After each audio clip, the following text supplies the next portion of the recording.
anybody who's, I'm going to say in their 20s, if they start training with strong first principles, it's just going to carry over for your whole life. If you get really good at getting results for people in there, nobody's leaving you at that. It's hard to train experience. So it's not about chasing certs. Get good at working with people. Hey, what's up, guys? Welcome to the Strength Connection podcast. I'm your host, Michael Kurkowski. So grateful that you can join me today. All right, so Andrea U-Shi Chang, she's been a huge inspiration of mine for a long time. And it was an absolute honor to host her on the show today. Andrea is a master instructor with Strong First. She was my instructor at SFB in Seattle at her studio, Kettlebility, and she's one of the truly great coaches out there. So she's been one of the pioneers of hardstyle training systems since she started in 2005. And since that time, she's taught around the world both the art and science of training. So I've been looking forward to talking with Andrea for a while. She really leads from the front in the world of strength. It was just a beautiful time that we had here on the show. All right, so with that, let's get to it. If you like this episode, you want to show the podcast some love, please rate and review it wherever you're listening to. And don't forget to subscribe. You can catch all new episodes that are dropped every single week. All right, guys, thank you so much. Now let's get on with the show. What's up, everybody? Welcome back to the show. Thank you so much for joining me wherever you are. And Andrea U-Shi Chang, so good to see you. It is an absolute honor. Thank you so much for taking the time today. So good to be here. Thank you. So happy to be on the podcast. The Strength Connection is just a great resource for people. It's super fun to see people hear them talk with you. And you're just doing a fantastic job. Thank you. Oh, thank you. I didn't even ask you to say that. So thank you so much. I appreciate that. So no joke. I've been excited to chat with you for a while. I was fortunate enough a few years ago to meet you in person, get to work when you hosted my SFB program with you. And seriously, it was one of the most incredible experiences that I had in my coaching time. It was a blast. And just hearing the history behind what you did of, creating the first kettlebell gym out there in your area in Seattle and of everything there. And I know you were an early adopter of this whole program that I've loved so long. So, to get to learn from you at that point was really a phenomenal experience. Exactly. And so now to have you on and to dive deep into some pretty cool topics that we're going to get into is something I've been looking forward to. So again, thank you so much for taking the time. This is going to be great. Awesome. Thank you. Absolutely. So to kick this off, I always think it's such a cool thing to hear about how everybody gets started in this world. I mean, you've been a coach for almost 2 decades now in this modality of training. It's crazy. Yeah. And I mean, I know you started Kettlebility in, I think, 2009, which was the first kind of kettlebell specific based gym out there, which is so interesting because, and I'm going to ask you about that, of what that was about, something specific, but it's kind of how this all got started for you. What was it about the coaching world? What was it about strength and conditioning that really inspired you to want to go into this field? And how did you eventually get into it? Well, it's sort of a long circuitous route, but I started out as a young person, being a high school and collegiate athlete and totally into soccer and tennis and just loved moving and all this stuff. And then after college, moved to Seattle, ended up, I have an art degree, went right into real estate, of course, because, starving artists, whatnot. And so started selling real estate here and apartment and did a bunch of stuff. But in the interim of, I got into kettlebells in 2005. But between, because I'm older, I got here in 1989 and that whole process, I just kind of lost sight of my own strength and movement and fitness and just got really big. I ended up gaining weight slowly. It wasn't like it all went on poof, but over the years I put on, I was up at 190 pounds and I'm 5'7" like 5'3", whatever. But that's pretty heavy for someone my size. And I had a young son, but I was even heavy before that even happened. It had nothing to do with childbirth. And I just was woke up one day and I was like, what happened?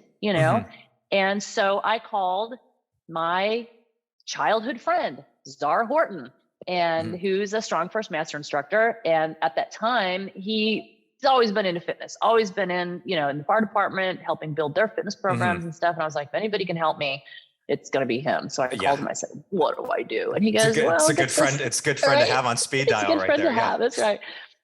And he goes, wow, okay. And I think he was sort of shocked by my transformation from, you know, a field athlete into sort of a bloopy person, you know, type of thing. And he goes, why don't you get this book by Pavel Tsatsouline called Power to the People? I was like, okay, you know. And so I got the book, and me and my training partner started doing that stuff. I mean, I was going to the gym. It just was not effective. It wasn't efficient. It wasn't effective. It wasn't changing my strength. You know, it was just normal sort of big box stuff. What were you doing? What were you doing at the time? I was selling real estate, and at the gym, I was doing things like jumping on the treadmill or getting on the machines or doing like incline, I don't know, curls with dumbbells, you know, stuff, normal gym rat type stuff, you know, and that can work. But I was also, you know, feeding my face pretty good.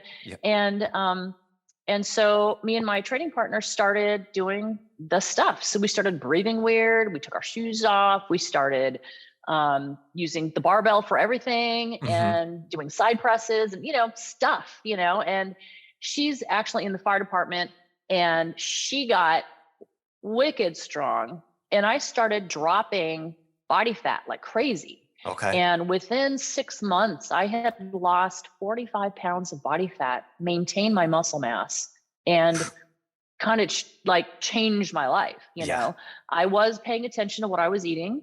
You can't eat like you're playing on 4 different soccer teams, you know, at midlife. You can't do that. So you do have to pay attention to what's, you know, your nutrition and that kind of stuff.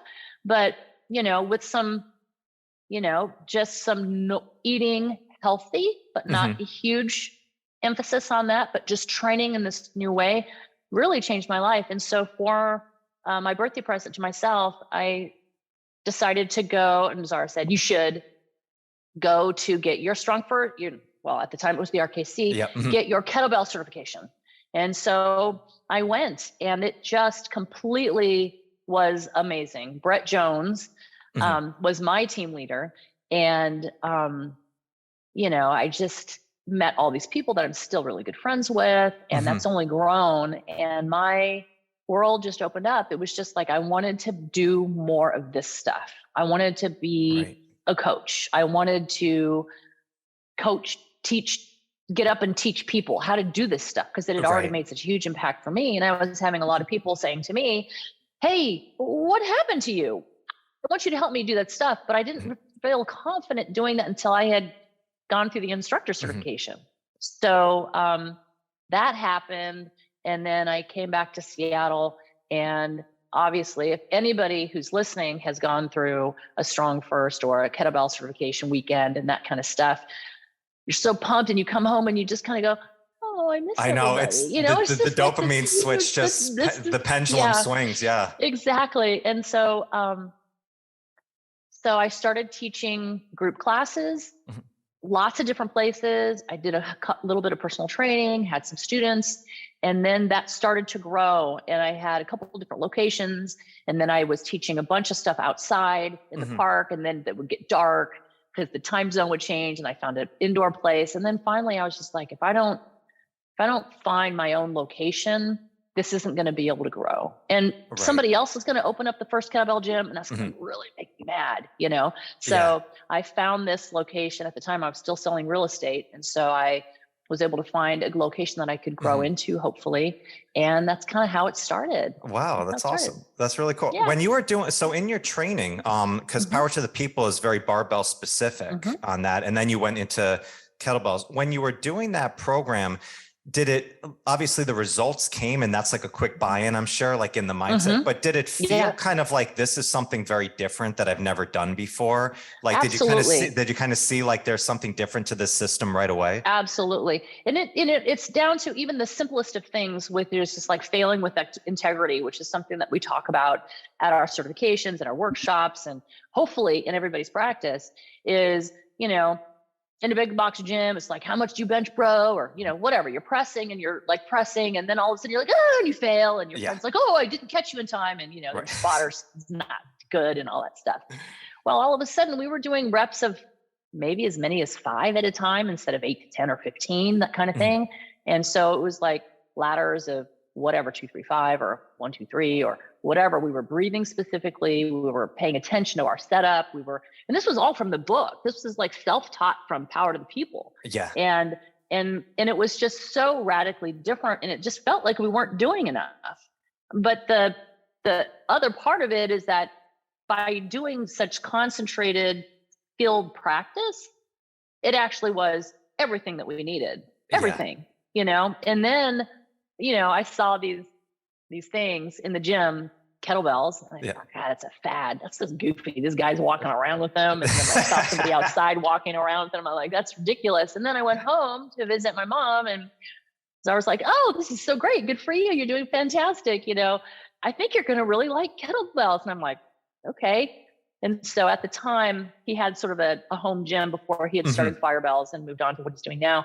And he taught me in 2 hours. We went over deadlift, swing, get up, snatch, clean, press, windmill, just like everything. Yeah. And I was just stunned at how much it was familiar. Just, I think the ballistic nature of the swing and the tension feels like sprinting to me a little bit. And so it was the thing I was missing, which was the camaraderie of a group of people that train similarly, like a team, right? But also that feeling of what that skill practice, what hard style swings do to your body.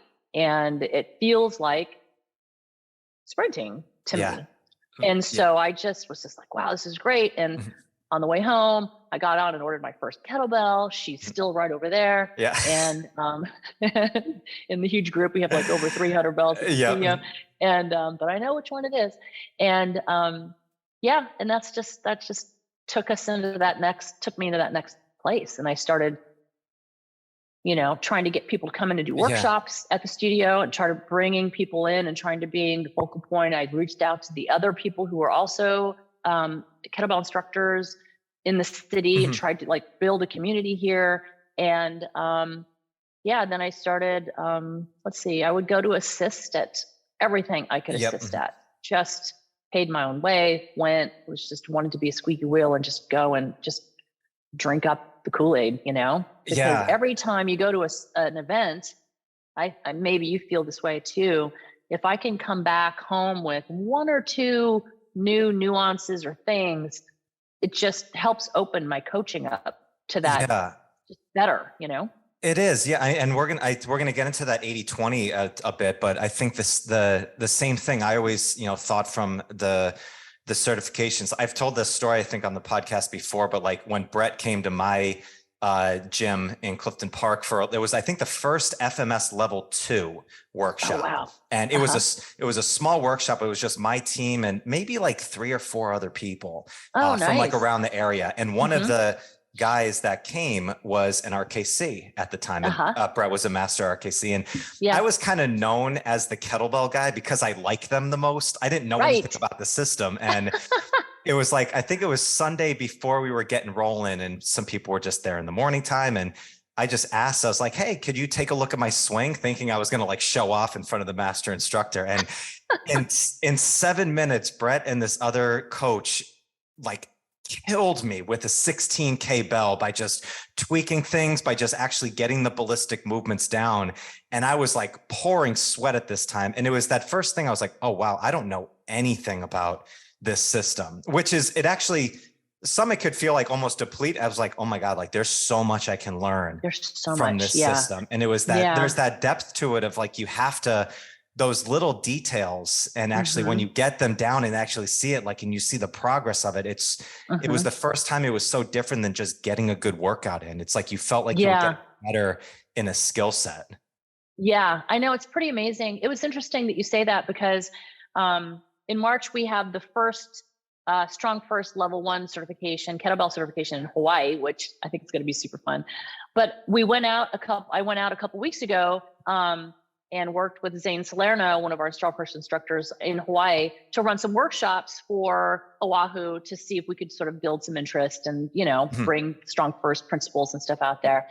And Mike Higazi, who is the general manager of the UFC gym Kailua, where we were at, has suffered from a lot of hip dysfunction and pain and stuff. And, did a lot of sports and, has a lot of road wear and stuff. And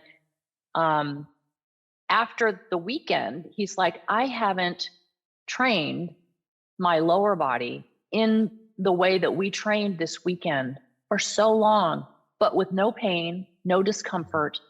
I feel so much better. And I'm realizing that as a coach, at this point in his coaching career and life, that these little details, like you're saying, these little skilled practice details, the attention to this form that is very deep. It's like an inch wide and mile deep, but the skill practice is so precise.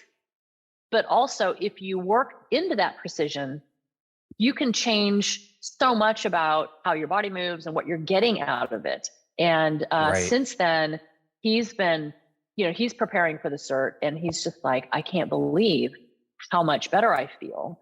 And I just wasn't doing things right. I didn't know what I didn't know, and it wasn't until we were able to be there to coach him, to show him how to use tension, how to root, how to turn things on, how to keep things stable, and then the cyclical nature of relaxation and the tension. And it's just really cool to hear something like that. So that's one of the things I just love about our system. It's so cool. It is. Yeah. The precision, it's like that devil in details type stuff is so big. And I've had debates with people back and forth on this. It's like, oh, it's the general things are the best. Yeah, absolutely. For the vast majority of people, like the general things are going to work really well. However, like those will get you to a certain point. Like when you individualize it, like the devil's in the detail of the 20% of those. And if you don't know that side of it, right, you have a very low ceiling of where you're going to get at as a coach or as a practitioner. That's right. If you also know that 20% and you work with that, then all of a sudden things really open up so much more. And I was kind of similar, to this guy, Mike. Like I've had a pin in my hip since I was 14 years old. And wow. When you're 20 years old after rehab, you don't feel pain when you're 20, 21 years old. Right. Like you can do everything, you bounce right back. All of a sudden I did an FMS screen and realized I was so off balance, and actually getting into some of these practices, I didn't realize I didn't feel good until I started to actually feel good from doing these things. And I think that's something so interesting with people is where we can get so into what our brain thinks is normal, and it will kind of alleviate that pain. When as soon as you actually feel good, you get into good practice, then it's like, holy shit, this whole world just opened up for me. Totally. Absolutely. I totally agree. And I've experienced many of the same things. I mean, I've got a broken body, shoulder surgery from tennis, knee and ankle surgery from skiing and soccer and all that kind of stuff. And it's just, I just feel so lucky to have found this system, or have had a friend who pointed me like, hey, go do this thing, because it really does help make you move better, feel stronger, and have resiliency and durability into whatever age. And gosh, people say this all the time. I wish when I was that age, I could do this. If I knew now what, all that kind of stuff. And I mean, anybody who's, I'm going to say in their 20s, if they start training with strong first principles, it's just going to carry over for your whole life. And you're just going to be so much better off physically and mentally.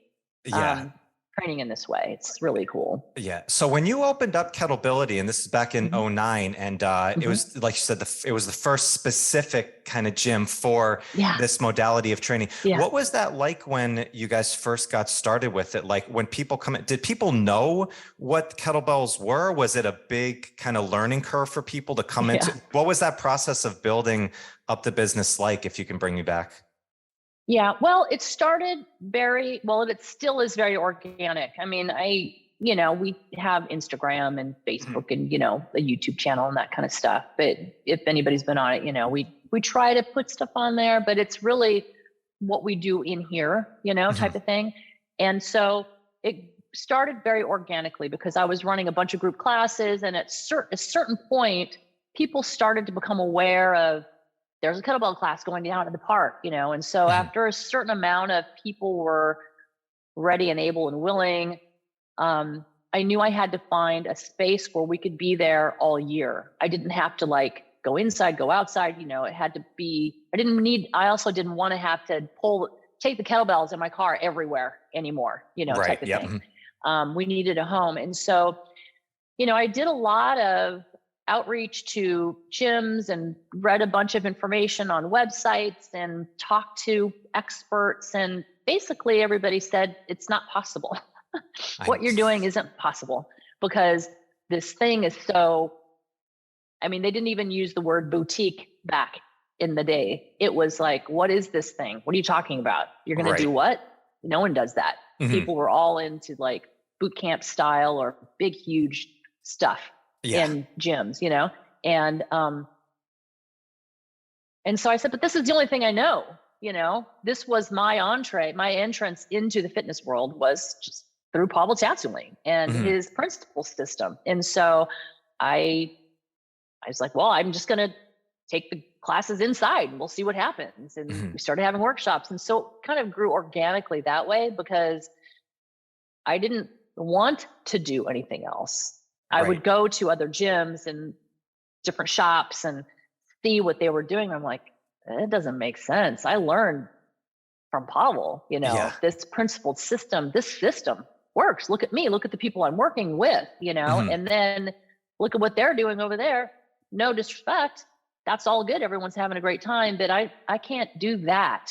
And I don't want to do that. Right. I learned this. And so it was kind of easier in a way because I didn't have a fitness background other than being just an athlete, Right. I didn't go to school for athletic training. I didn't have any of that other stuff that had to be peeled away to get to Pavel's teachings, It was just, that was my first thing in. So it was more easy for me to go, well, let's see what happens. Apparently it's working because that's my favorite. That's my favorite phrase is see what happens right there. I think it's like, if you just try, I love it. I love when, of seeing the growth that you did there. Cause like I came back, I remember from RKC and like you said, you're such on a high from this system that you just learned. And I came back to like crickets from the team that I was on before. It was like, I was in more of like a commercial based space. And it was like the concept of niching down into a specific system was like, it was a fad. I heard all the things that you said too. And it was like, I didn't really have the ability to dive deep into it until I moved out of there. I joined my old partner, Chris, and we built a small studio there. And you saw like, it was the same thing. Had some people who came in who were looking for that boot camp type, emotionally driven mentality. And it's not bad. Like that's just where you're at. You're not ready for a system like this because it goes deep. Right. But then we had a group of people and realized like everybody's getting results from this. It's like, and that's the thing that I think, we talked about like with young coaches, like what to work on. It's like, get really good at getting results for people. It's like all the marketing and like the quick things of the Instagram and the social media, like the quick, posts and stuff like that. Yeah, there's a time and a place for that. But if you get really good at getting results for people in there, like nobody's leaving you at that. And then you build, and then you have that loyalty and that, and the people, and they start, and then it can build from, word of mouth, it can build organically. And that is so much more meaningful, I think, than, anybody that you can get with an ad. That's not to say that you can't get good people from marketing and advertisement, all that kind of stuff, because I'm sure people have come into our studio because they saw something that made them think, oh, that's interesting. But just that whole process of get good at working with people, because you have to be a good listener. And maybe that's because we were talking about like for new coaches, like what are those things that are important? And I think it's, how do you, just like you said, how do you assess success? How do you assess if what you're doing is working? Partly it's if people decide to stick with you. That's simple and easy, right? Yeah. If they feel better, if they're doing better, with kettlebells, it's sort of easy, strength, endurance, ability goes up, ability to endure strength goes up. You start with a smaller kettlebell and it gets bigger, at least with our kettlebells, they're not all the same size. But I think that chasing certifications are fantastic, and you need to have them because they give you that depth of understanding of how to teach, how to coach, but then you actually have to use it. So it's not about chasing certs. It's about, I think more surgically, I'm going to go to this cert, and then I'm going to get really good at teaching the elements that I've learned in this certification. So how do you teach neutral spine? How do you teach a deadlift? How do you teach people to turn on their glutes? How do you teach people to anti-shrug? Whatever, any of those things that come with it. How do you teach them to have the correct timing for a swing? Really work at coaching people where they are at, meeting them where they're at, and then helping them grow their movement literacy, their strength, their endurance, the foundational movement patterns. I think that's a better place for young coaches to start from is just, you have to work with people. It's not about, maybe it is for some people, just working on social media and earning something off of your YouTube channel. But I just so love, and I'm passionate about working with people and coaches. I love seeing coaches get better at coaching, and you can just see the light bulbs go on when you show a drill or a cue or a tip or show a movement flow or something like that. It's just really cool. Exactly. Yeah. And it's funny because you can always, go back to your own experience of how you did it. And I've talked with some different people who did it a different way, but of like going from one cert right to another, like I did level 1 and then didn't do anything for 2 years, then recertified, then did level 2.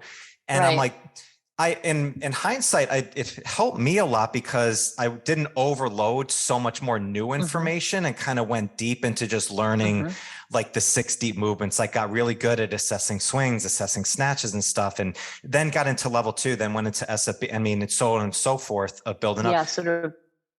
Yeah, where I've seen other people who like did one like right after another, like went to level 1. Oh, I'm going to do level 2 like next month. It's like, okay, like that's one thing. You get the letters by your name and stuff like that. But the depth of practice, I think it's hard to train experience, right? It's like just get in and like do that. And I think that's something, if I was a young coach again, like how would I go back and do it again? I'd be like, I would just get really good at assessing success, as you said, like get really good at a few things and then keep building on top of that. And it seems now, since there's so much knowledge out there, you can get so many different things every weekend if you wanted to. It seems we're almost getting into dabbling in a lot of things and not going so deep. Yeah. I think that, suggestions for, a newer coach, I mean, to just go back to a little bit to your point, I think if somebody is very experienced and been around for a really, really long, coaching a lot of people successfully, you can go to several certs in a row. Go for it, because you're going to have the resiliency to endure the amount of information that comes in, and you have a foundation for that to sit in, right? But as a new coach, I think I totally agree that organizing your skill practice as a coach, what you're using, you need to really get specific. Like, how am I going to teach this stuff? What system am I going to use? And get really good at teaching that system, whatever it is.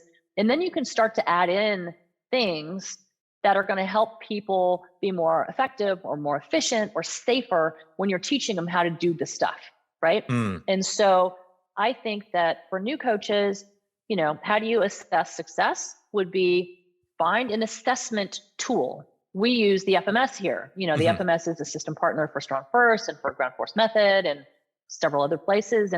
And it is sort of the nicest, most effective way to get empirical data.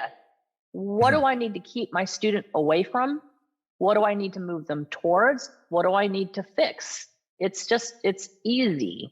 And so that's a good place to have that assessment that you can attest every couple weeks, every couple months to make sure you're going in the right direction. That's a great tool. And as well, if you work with, and hopefully most coaches are hopefully working with a referral network of providers like chiro rehab, physical therapy, XYZ. And so that those people are using a similar system, the SFMA, so for clinicians, so that you have a language that joins and can talk, so that when you refer somebody to a provider, they also understand that they are, need to refer them back to you. That kettlebells isn't going to break them. How you train is in context of training without pain or discomfort, working on the strong stuff, bolstering and teaching how to work on the stuff that isn't working so well. Right. I think that's super important for a new coach, because otherwise you're just, throwing stuff on the wall to see what sticks, and what sticks might not be the thing that is helping your student the most. Exactly. Yeah. I love the FMS system too, from that, just like you said, the empirical data. And I think some coaches, we get away from that. Like we get so much into it's an emotional aspect. People want to make changes and they want to do, but sometimes you need to reel clients back in and like let them see the whole picture with you and like trust. That's why I love the FMS system, because it's like, okay, you can see 1s, 2s, and 3s and 0s. You can talk about it in a right way, and then it really gives them a framework. I think that's where, with clients too, it's like what I found that works so much for me. And I wish I knew this early on in my career, but making the client as much part of the process of what you're doing in their program as like you giving them directions. Like it needs to be partly their idea, and they need to know what they're doing. Otherwise you don't get buy-in and they don't feel like they're learning the skill. They're just blind following a plan over and over again. Absolutely. And so education is a huge part of that, just like you're saying. And it takes longer to educate somebody, it takes understanding of what's happening to educate somebody. And it also means that there are certain people that aren't going to be the right fit for you. We have plenty of people that come into the studio. They're not the right fit for our studio. We're a skill-based studio. So if you want to just sweat in a puddle, you can go to the LA Fitness down the street, Right.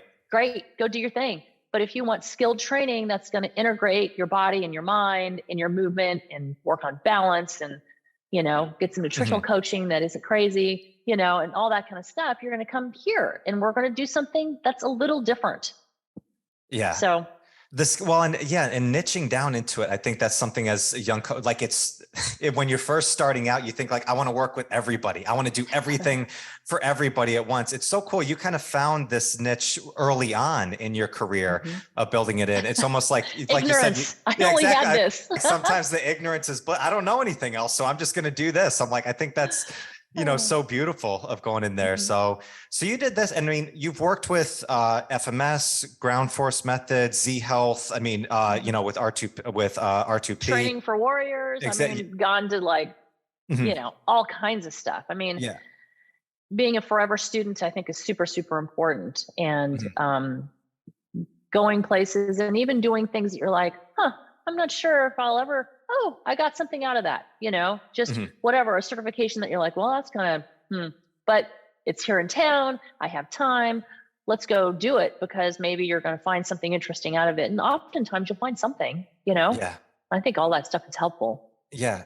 With your evolution in coaching, like if you go back, like, is there some things that maybe you valued really early on or did a lot more that you're like, this isn't as important going forward, or even kind of vice versa, like things that now like you value or you dig your heels in even more that you didn't do so much like early on, just based on your experience? I think that in the beginning, when you're, fresh and you just learned how to swing a kettlebell and you've learned how to teach somebody how to swing a kettlebell and you've just gotten into FMS or whatever, you really do sort of see everything through that lens so crisply, so cleanly. And then everything is so important, right? And actually, I think the most important thing is, like you said, you got to have buy-in with your consumer, who is your student or your client. And they have to enjoy the process. They have to want to work with you, and they have to feel like they're succeeding on some level. And if you dial down into the nitty-gritty right away, I mean, how many people have been frustrated, myself included, being coached and given too much information, like you were saying, too many cues, or just like, it's not perfect. Well, of course it's not going to be perfect, because I'm still working on my swing after all these years, like it's a moving target, we're still always having to dial it in. And that's why hardstyle is hard, because not only is it tension relaxation, all that kind of stuff, but it's cognitively, our brain wants to make things easy. We don't want to clench our glutes, squeeze our butt. We don't want to, do the stuff. We want to anticipate, all the things. Mm-hmm. So I think if I could take something and take it back into the past to be better and to have newer coaches realize that safe and effective is the most important thing. Safe and effective. So that means you have to pick the things that make your student or your client safe and effective in whatever movement pattern that you're doing. Mm-hmm. And then you can add layers of skill on top of that. So it can not look great and not look too standard in terms of if you were going to assert, but if they're safe and effective and they're doing the movement, they're still going to get something out of it. And then you can start working in levels of skill, giving drills, giving cues, giving tips to move them closer and closer and closer to what you're wanting, as long as you have a clear vision of wanting to move people there. If safe and effective is good enough for you, then you'll never get to that skilled practice because you're not going to do what you need to do as a coach to coach it up, basically. And so, but you have to give your students enough of what they enjoy, of whatever it is, so then you can put in that skill training, and hopefully they start to trust you in the process. And so even though you're having them do something that maybe isn't their favorite thing, they know it's going to help them get to the thing that is. Right. It's such a great point. And the enjoyment of it, I think, is so interesting. Yeah, I was talking about this with Oz a few weeks back when he was on the podcast. Yeah, where I started teaching people how to snatch a kettlebell much earlier than I ever did before, thinking like, oh, you need to swing so much and so much. When I realized if you teach people how, because the snatch is just so much fun to do. It's like if people are getting into kettlebell work, it's like, it's the badass look on it. It's like, you can teach it. Pepper in the other stuff in there, teach them how to do it, kind of put it in. And then there's this enjoyment factor of it. And I think sometimes as coaches, we're so serious about wanting to get the results when it's like, people want to enjoy if you get the enjoyment along with the buy-in, then who doesn't want to enjoy what they're doing from there? So it's like, that was a switch over in my mind just a couple of years ago when it's like, okay, like we're going to teach some more stuff, and kind of on your point of, if it's standard, if it's safe, then it's okay. It doesn't have to look perfect. It doesn't need to look like, great. I cracked up with Oz because everything he does is so beautiful in his movement. So freaking graceful. And it's like, so I always know I have something to work on, but it's like, make it enjoyable in the process. I mean, Oz and I are definitely form junkies for sure. And, we can go right into the weeds on that. And there's a reason for that, because if you're up there in front of people demonstrating, hopefully your form is as top notch as you can make it, because, people who train with us are like little ducks, they do what you do. And so if you're looking at the ground when you swing or whatever, people flip the bell, we laugh about it all the time. Zar comes to teach, we're teaching a cert together, and he comes to the studio and he's generous enough to teach class, as a guest instructor. And he's looking at everybody, he's like, why is everybody's bell flipping? Chang, and it's probably because my bell is flipping, and I'll go to, when he used to have his gym, I'll go and teach a class at his gym or whatever. And I'm like, why is everybody in this weird doop doop when they're clean? What's happening is, he's like, I'm probably doing it, let's fix it. So, making sure that you always get the coach's eye on you is important, because all this stuff degrades if you're not actually consciously working on it. Yeah. Well, everybody's probably intimidated by Zar when he comes in. So no, shout out to Zar. You're the best. He's the nicest guy. He's the greatest. 100. Awesome. Yeah. Well, I think that brings into the point we were talking about this earlier when we were connecting on this, of that importance of being in person with people now, and it's like, there's so many, online resources is great. Things have changed a lot over the last couple of years where you can do a lot of these things, but that in-person connection and coaching is so important. It's like, not just you can get things down, but like you said, like other people might see something like different from you. Like you can't always see it through a screen. So like learning these things, getting to in-person, programs, certifications. So important. is so So vital. important. We can't miss that anymore. I know it's a different world now, and a lot of things are going online, and it's great information's out there, but that connection is so powerful.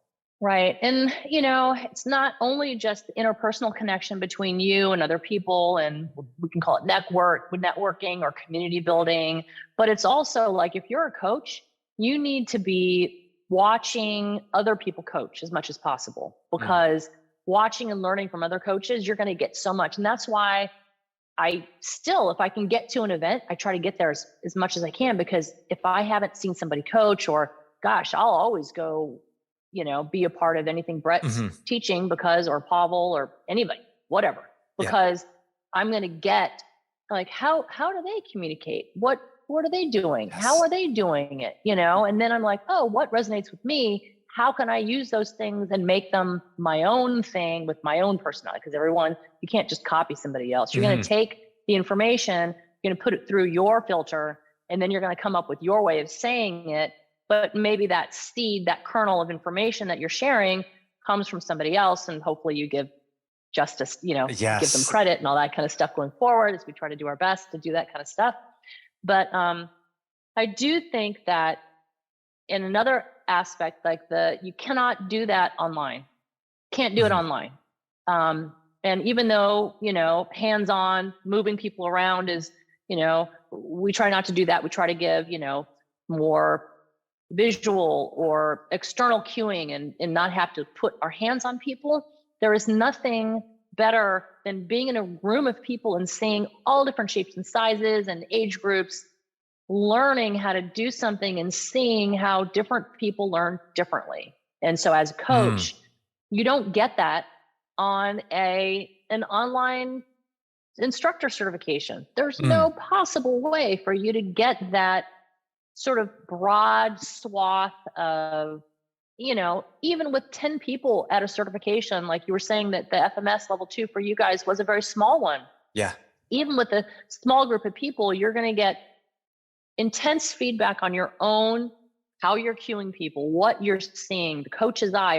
What am I saying? I see the thing, but I don't know how to fix it. I know something's not quite right, but what am I seeing? Like, you're not going to get that on a video tutorial. It's not possible. So really honing that fine edge of, what am I seeing? Am I seeing it right?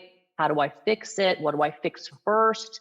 You're just not going to get that. You're going to get maybe a manual from that, maybe an online PDF. And then you're going to go, all right, maybe I can do it, but I still don't know how to teach it. And I don't even know how to communicate it effectively so I get what I need out of my student. I haven't had a chance to even try it yet. So the cool thing about in-person certifications like the Strong First Level 1, which is a 3-day, is hopefully you get to touch, train, coach, be a student for 3 whole days. So it's a lot of information, but you're getting so many different levels of information that you can hopefully use, that it sort of, if it took you, let's say it took you a year to figure out all of this on your own, just trial and error, you know, you might make it a month of skilled practice after a cert, because you've been given the most effective and efficient ways of coaching to make it happen. So it's sort of like, you don't have to reinvent the wheel. You can find a system that helps you learn how to teach and how to coach, and then start going from there. That's so funny. I never realized until you mentioned it, of how much you pick up how other coaches coach and how you kind of adopt those manners. I always crack up because when I assisted with Karen, you probably know this from Karen, before she makes a correction, she kind of smiles at the person like, it's okay that you made a mistake, but try this. But it's such a subtle little, like, it's okay, like, I'm going to fix it, you know, type thing. But it's like, here, try this. Brett does like the same thing. And you never realize that, like, those little cues you can pick up, and it's so powerful to see how other people coach who have experiences and how they go in. It's not just the cue, it's like how you know, how you direct them, how you work with somebody on it. And you get that buy-in from the clients. I never realized how powerful that was until you just brought that up. That's hilarious. And one of the things I think that is super important as well for young coaches is if you see something, if you have a good relationship with your student and they know that you're there to help them get better and they're actually with you because they want to get better. So they've already bought in, right? They have the trust. If they're doing something and, you don't have to wait until like, oh, please do 10 reps. All right. You don't have to wait until the 10 reps are over. You can say, oh, okay. And park the bell. Let's try this, right? Don't let them go on and on and on doing a rep that isn't going to be effective for them in the long run. Go ahead and just, it doesn't have to be after the first rep. You have to let them feel things too, but you also don't need to let it go on and on. If you're like, oh, I can give them this drill, that's going to really help them to do that. It's better to sort of jump in and be quick on the uptake on that. No doubt. So I want to ask you about the toolbox in here. There's a great resource that I honestly did not even know about in here for instructors to really dive. And this is something that you, Zar, and Vic put together, which is essentially a deep dive doesn't even, I think, equate it. Like it's a deep dive into the essential movements of what you can do for level 1. Correct. To get into this, how, like the message that you guys, like, what was it that you wanted to kind of do putting this together? There's a lot of resources out about fixing the swing and stuff like that. This goes even deeper. What was it like? How did you guys create this? What was the message that you wanted to really drill home? Well, what Zar and I have been teaching together for a really, really long time. And we saw, one of the cool things is, Pavel's system evolves, what we teach at the certs evolve, and the drills and the cues and the tips that we use in certs to help the students, help our hopeful instructors get better at learning and teaching evolve. And so there was a lot of things that get edited out of the certification manuals, or maybe it's something that, and we laugh about it all the time, myself and Zar and Vic, we'll be like, oh, I just came up with this great drill. Oh my God, I came up with something similar to that helped this person do this thing, that type of thing.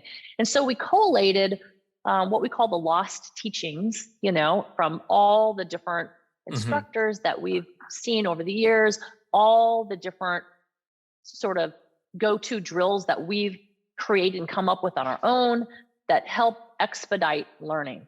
And we just thought that to give back to this amazing system that Pavel's created, we wanted to give back to instructors. So the toolbox, the instructors kettlebell toolbox, the kit, is only for certified instructors. You can only get it if you're a certified instructor with Strong First. And so it's on the certified instructor only portion of the website. You can find it there. But the idea behind it is, hey, generally speaking, if 80% of the people, 80% of the time, you teach them your normal go-to, this is how I do it this way, you get success, right? But you're going to have that 20% of the people that you coach are just not going to use or be effective or learn with the normal stuff that you typically use. You're going to have to dive into your toolbox and throw something on the wall to see if it sticks, honestly. So it'll be like, okay, so they don't know how to turn on their glutes. I got to figure this out. What can I do to help them turn it on somewhere so that then they can stand up and turn it on, right? So it might be they have to lay on the ground on their back and squeeze their butt so that lifts them off the floor so they can feel the proprioceptive input of the floor against their glutes while they're turning them on. Okay, got it there. Okay, let's see if we can turn them over and get it. Nope, can't get it there. Good, turn them back over, and then put them up against the wall. Can they do it on the wall, And then if they can, you're sort of like trying to figure out what things, or maybe it's a band drill, maybe they have to resist a band, maybe they need, tactile. So they have to put their hands on their glutes to see if they're on, like you have to find the things. And so the instructor's toolbox is just a ton of these different ways that you can use to help someone find neutral spine, help someone find their hinge, help someone keep their shoulders engaged in the get up, help somebody have a clean, all of these things. And we show not only drills and tips and cues for things, but we show all the things that can go wrong And hopefully then you can see, oh, I've seen that thing. Oh, I can use this to fix it. So it's kind of a deep dive. And so it is very, it's slated for instructors who are coaching for sure. Yeah. If you're not coaching, it's great for self-teaching. Like, gosh, they always tell me I'm shrugging. Now there's a ton of drills in there to help you not shrug when you're doing stuff, Right. And so it gives an instructor just more to choose from. And sometimes they're just more efficient and effective in getting the results that you want. You don't want to have to say the same thing. Brett Jones always says, if you give the same cue 3 times and you're not seeing any response in the right direction, you got to find something else to say. Exactly. Do something different, because no amount of squeeze your butt or turn on your glutes or pack your shoulder, none of those words. Activate your core. That's my favorite one. What the hell does that mean? What does that mean? I hate it. The most, you got to find something that's going to help them. And so you jump in your toolbox. And so this is just a huge resource for coaches.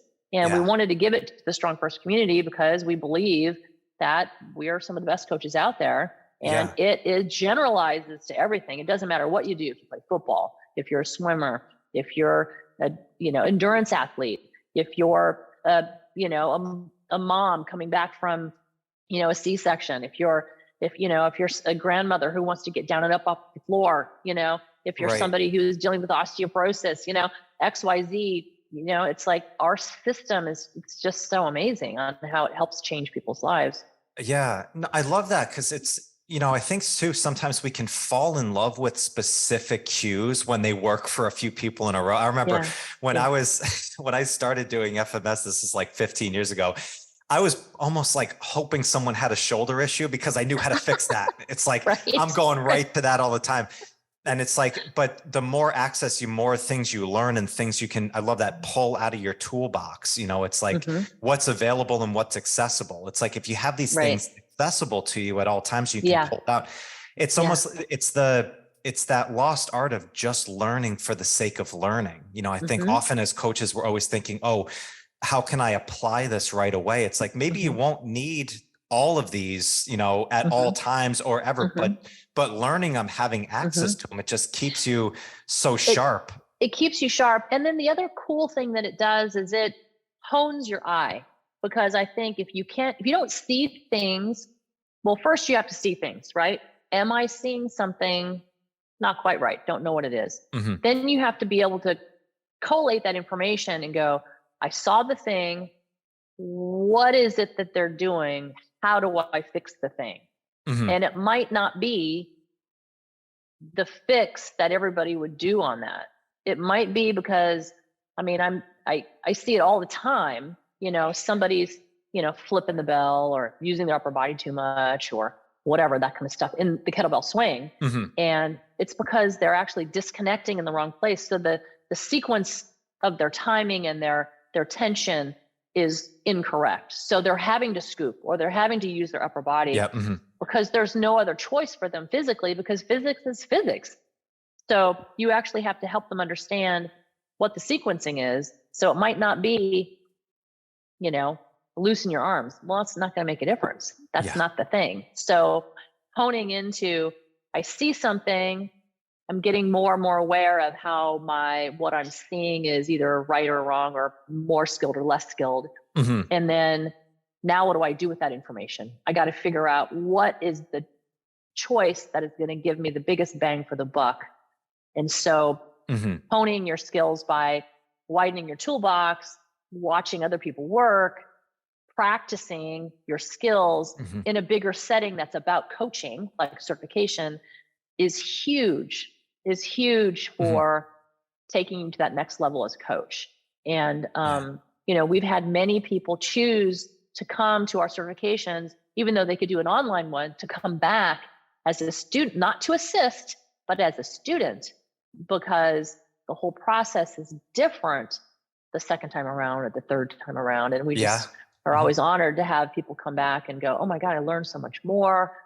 Deep dive. This is great. I can't wait to go back and use this coaching my people. It's really cool. That's so awesome. It's the system is so interesting because like this past year I went to SFL and it was the first time No joke. I was a student again since I met you when I did body weight, which was, Right. 2.5 years prior to that. And you forget what it's like to be, that student again, where you go in and you just deep dive, and it's like, it's so much fun to do that. And you come back and everything. And because I've been doing kettlebell work forever, and it's great. You're always picking up different things, but it's like even seeing a different modality, a different tool with the same system, it doesn't expand knowledge, it deepens it so much. It deepens it. And it's so cool because our system, we have the body weight, we have the lifter, the barbell cert, and then we have our 2 kettlebell certs.